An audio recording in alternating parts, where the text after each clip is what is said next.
Le Mali et le Burkina, et d'ailleurs la Guinée, sont entrés dans le concert et ont dit attention, ne touchez pas au Niger, et nous sommes prêts à intervenir. Effectivement, il s'agit du Burkina Faso et du Mali, deux pays voisins également dirigés par des putschistes depuis un peu plus d'un an qui prennent fait et cause pour le coup d'État au Niger. Hier soir, les deux porte-paroles des deux juntes militaires burkinabées et maliennes ont lu le même communiqué pour dire deux choses. D'abord, qu'ils sont solidaires des putschistes nigériens et ensuite qu'ils les défendront si une intervention était lancée pour les déloger.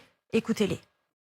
Le gouvernement de transition du Burkina Faso et du Mali avertissent que toute intervention militaire contre le Niger s'assimilerait à une déclaration de guerre contre le Burkina Faso et le Mali.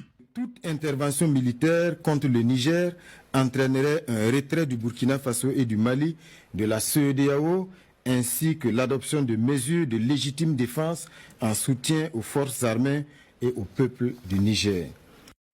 Cela fait suite à l'ultimatum régional fixé dimanche par 11 pays de la CEDEAO, la communauté économique des États d'Afrique de l'Ouest, le Nigeria en tête, soutenu par leurs partenaires occidentaux et la France au premier chef. Rappelez-vous, ils exigeaient la libération immédiate de Mohamed Bazoum et son rétablissement dans ses fonctions de président de la République, ainsi que la restauration de l'ordre constitutionnel en République du Niger.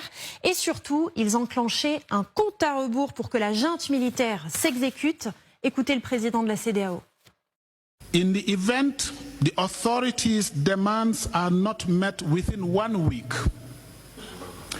take all measures necessary to restore constitutional order in the Republic of Niger. Such measures may include the use of force. Voilà pour la CEDEAO. La France, maintenant. Eh bien, la France soutient l'initiative de la CEDEAO, on le disait, mais en plus de cela, elle y allait aussi de son avertissement dimanche. Quiconque s'attaquerait aux ressortissants, à l'armée, aux diplomates et aux entreprises verrait la France répliquer de manière immédiate et intraitable. Cela fait suite à ces rassemblements en soutien aux putschistes devant l'ambassade de France à Niamey dimanche. Certains manifestants ont voulu briser les vitres pour entrer dans le bâtiment. D'autres ont tenté d'arracher la plaque affichant ambassade de France au Niger, de décrocher le drapeau français pour le remplacer par les drapeaux nigériens et russes. Sur les pancartes, dégage la France tue au Niger. L'ambiance était très anti-France. On comprend aujourd'hui donc que Paris a pris ces menaces très au sérieux, d'où les évacuations dont on parlait tout à l'heure. Et précisons que dans le même temps, nous ne voyons pas de manifestations en soutien au président Bazoum, comme cela pouvait être le cas, vous le voyez, la semaine dernière. Ces rares partisans ayant été, en grande majorité, arrêtés ou placés en détention par les putschistes. Alors, on en a longuement parlé, les ressortissants commencent à évacuer. Est-ce qu'il faut s'attendre à ce que les forces françaises partent aussi ? Eh bien, le Quai d'Orsay s'est refusé à tout commentaire. Ce qui est sûr, c'est que la présence militaire française se réduit partout sur le continent africain, et ce depuis des années.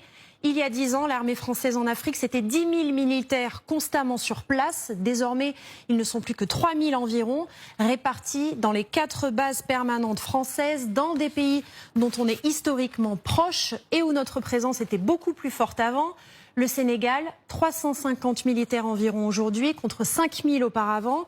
La Côte d'Ivoire, la France compte 950 militaires, 350 au Gabon et 1500 militaires à Djibouti, issus des armées de terre, de l'air et de la marine. Ces effectifs vont encore se réduire. Emmanuel Macron a annoncé il y a quelques mois que la présence militaire française allait diminuer dans les prochaines années. À ces permanents français s'ajoutent les troupes de ce que l'on appelle les opérations extérieures, en clair des troupes envoyées uniquement dans le cadre d'opérations spéciales et stationnées dans ce que l'on appelle des bases stratégiques. Ces bases stratégiques, nous n'en comptons plus que 2. À Niamey au Niger, 1500 militaires, et à N'Djamena au Tchad, 1000 militaires. Jusqu'à l'an dernier, nous en avions également au Mali, en Centrafrique et au Burkina Faso, où nous étions présents dans le cadre de l'opération Barkhane.